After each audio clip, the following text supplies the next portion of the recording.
Hey ladies and gentlemen, welcome back to the channel. My name is KPZ, you're here on the home of the slightly above average ship review. Got another mundane premium cruiser review here. Although it's not really my fault. Trap domination match. We're in the Italian legendary tier cruiser, the Napoli. Quick note, the Napoli was designed by Ansaldo for the Soviet Navy as a big gun cruiser.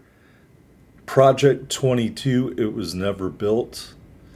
And I searched for about an hour on the internet trying to find a drawing or schematic, and I don't think I really have one other than one somebody generated. Maybe that's in the title card. Anyway, we're moving out here. And when I said this is a mundane review, simply because the way this battle plays out, I only have the opportunity to do the damage that I have to do. Looking quickly at our main battery range, I just want to swap back over to WoW's builds for a second. Damage record 312,752. Base XP record 4392.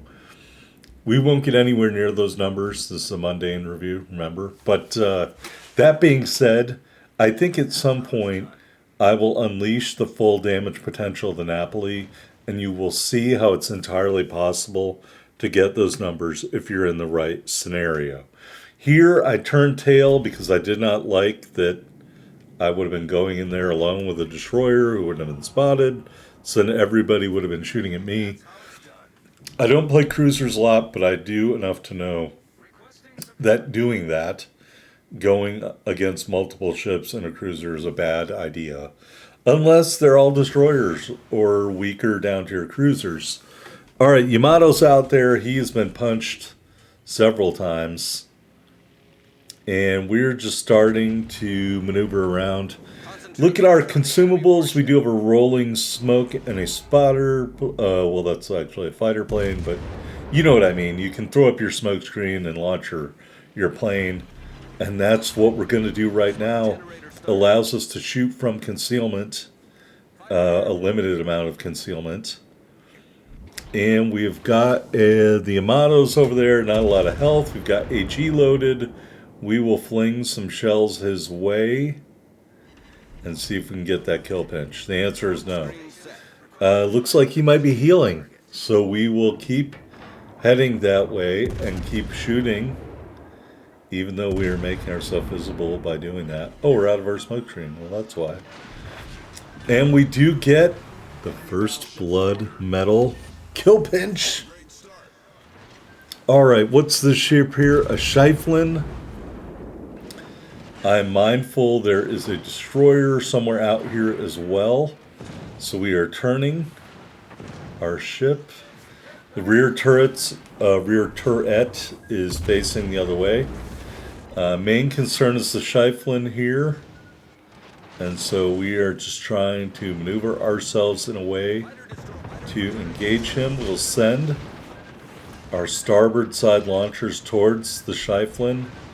Here is the enemy destroyer. We will light him up with some HE. We'll turn away from the Schieffelin. 2 torpedo strikes there. And we'll use the other side of our torpedo launchers, the port side.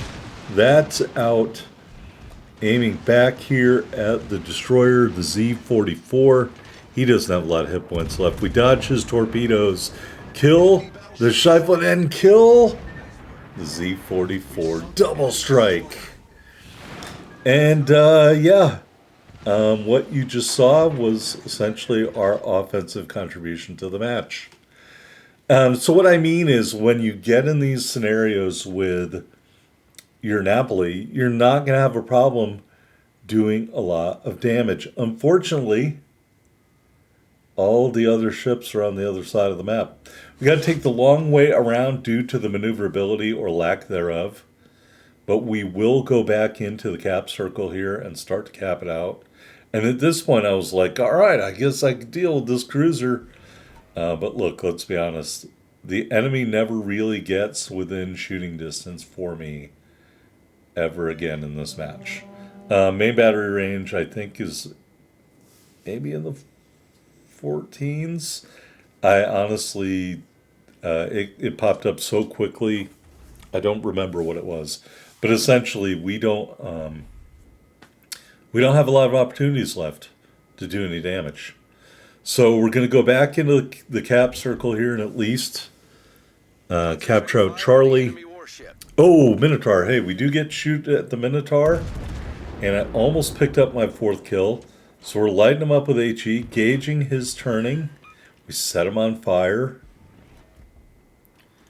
And at this point, I'm like, yeah, let's try this rolling smoke again. Because it worked so well last time. Minotaur gets absolutely smashed. We had switched to armor piercing.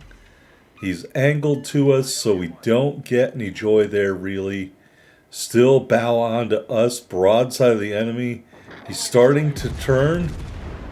So we'll fire another salvo. Again, he bow tanks that. We will send our torpedoes his way. We are cranking on the brakes here. I just want him to turn to engage me. He does. Full salvo. Evapped. And I feel confident if he hadn't been killed there, we would have killed him and got our 4th kill. So we did do some additional damage there. But at the end of the day here, you can see the red team only has 3 ships left. And they are all far, far away. And plus, we got to do our job. We got to capture out this cap circle. Because, yes, even though our team is beating the snot out of the red team, good fundamentals. You get into the habit of doing this stuff in a match that's out of reach or an AI match. And then when it really matters, you'll do it without thinking. And we're going to get a base cap here.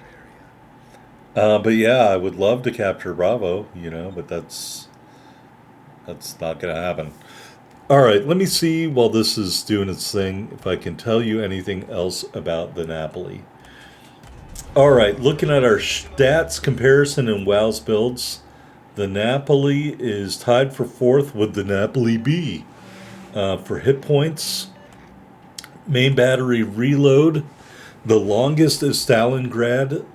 The shortest is Minotaur and Colbert. The Napoli is kind of at the long end, 17-second base reload. Armor piercing damage, number 1 is Alaska, 8,900. Napoli is 5th at 6,150.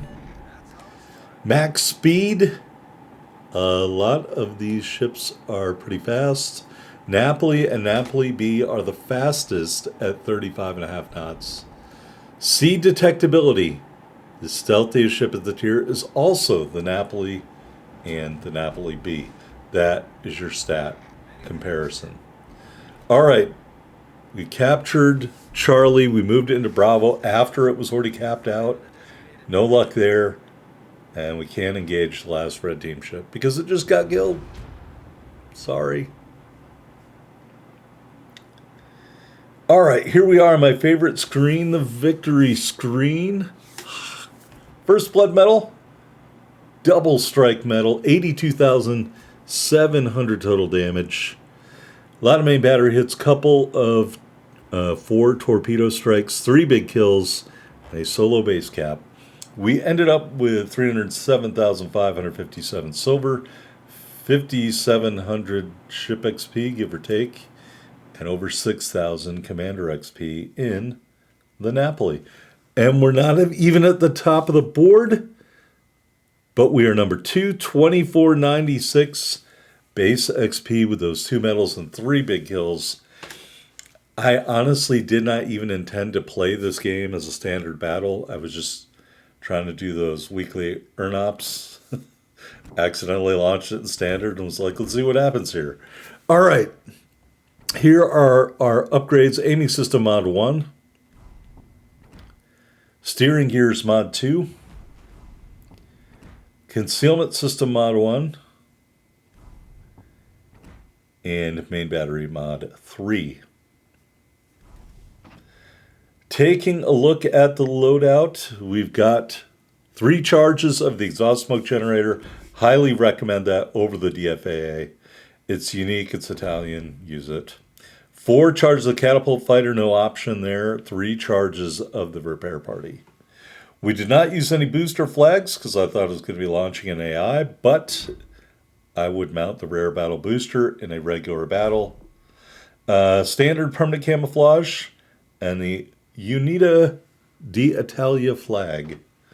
The tricolor. All right, 59,200 hit points and a 21% torpedo damage reduction with our build.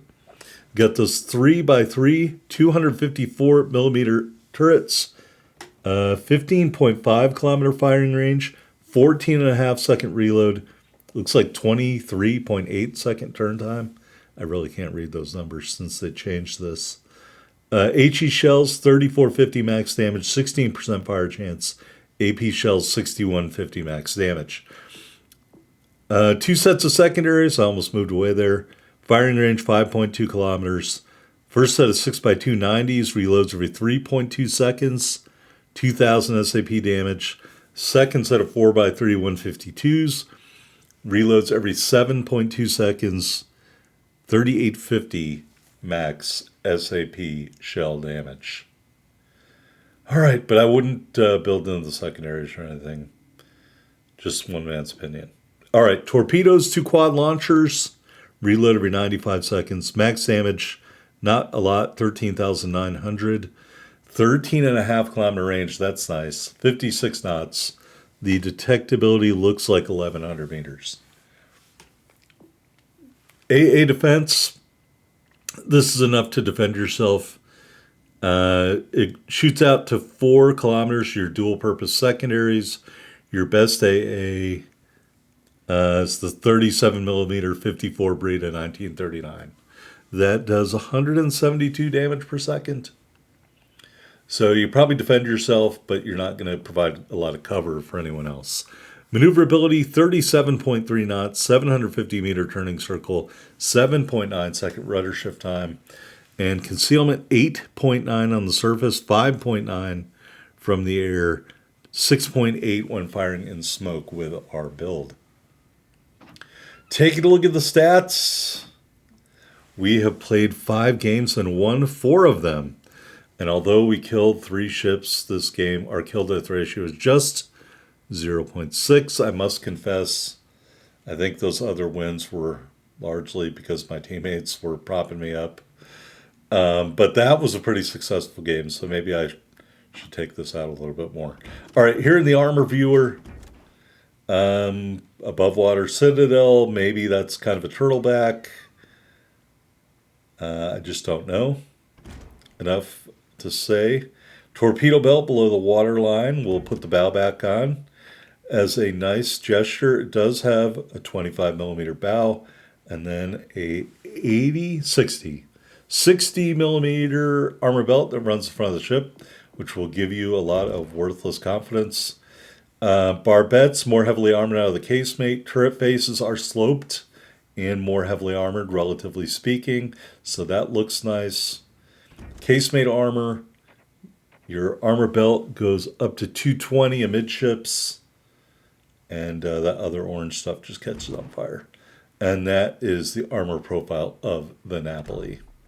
Taking a look at the commander, fully maxed out Francesco Membelli base trait. Reduces your reload by 5.5 seconds when maxed. Used to be 6 seconds. It was nerfed. We got Swirsky for concealment and Gunichi Mikawa for more concealment. And then we got Ingenious, recommended row 1.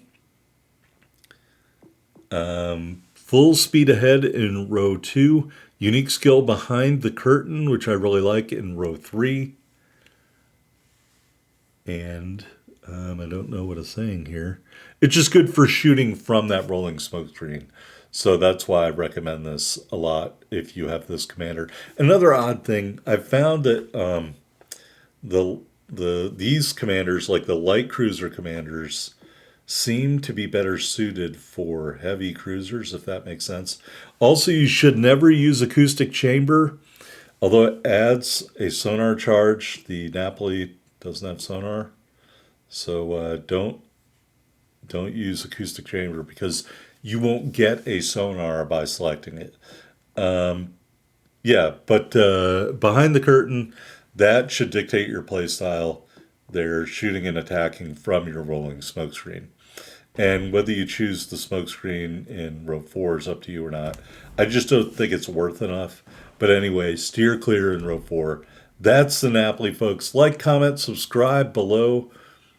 I'll see you next time. Thanks for watching.